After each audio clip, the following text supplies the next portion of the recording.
Now, for more reaction, it's a pleasure to welcome Ariel Cohen, Senior Fellow at the Atlantic Council and founder of International Market Analysis, joining us now from Washington. Ariel, thank you so much for your time. It's just 9 days in, and obviously the situation is disrupting one of the world's most important shipping routes. Oil prices are surging, and obviously it's higher prices for gas, and then the ripple effect on other costs. Your assessment, your insights right now.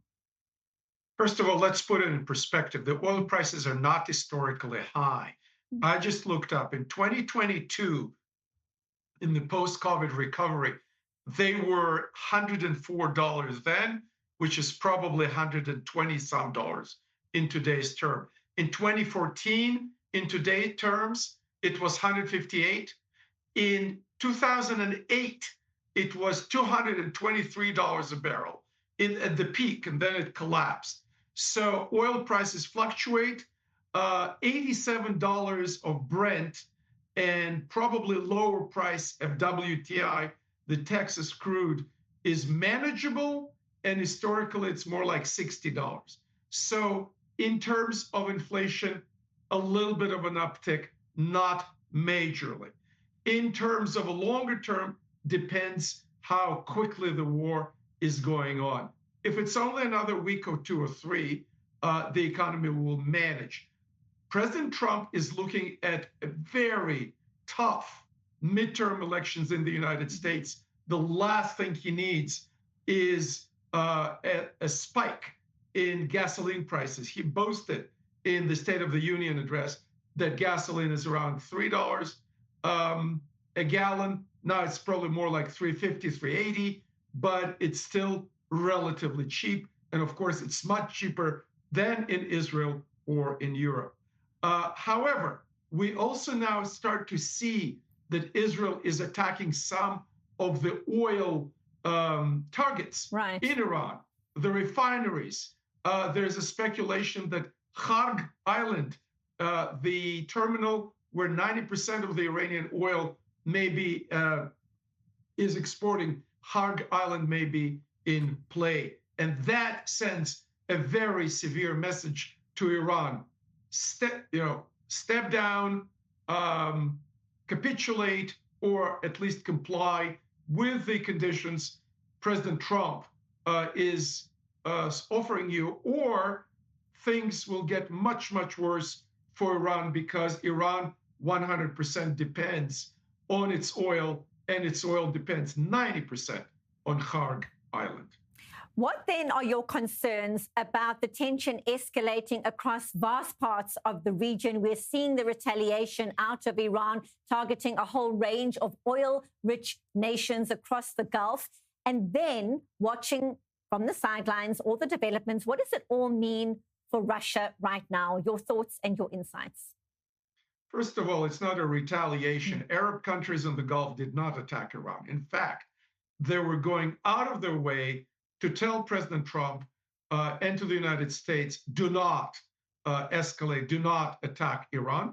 They were afraid. They were afraid exactly of what happened now, when their hotels, their civilians, their airports, that Dubai, for example, depends on tourism, are under bombardment by the nastiest Iranian ballistic missiles.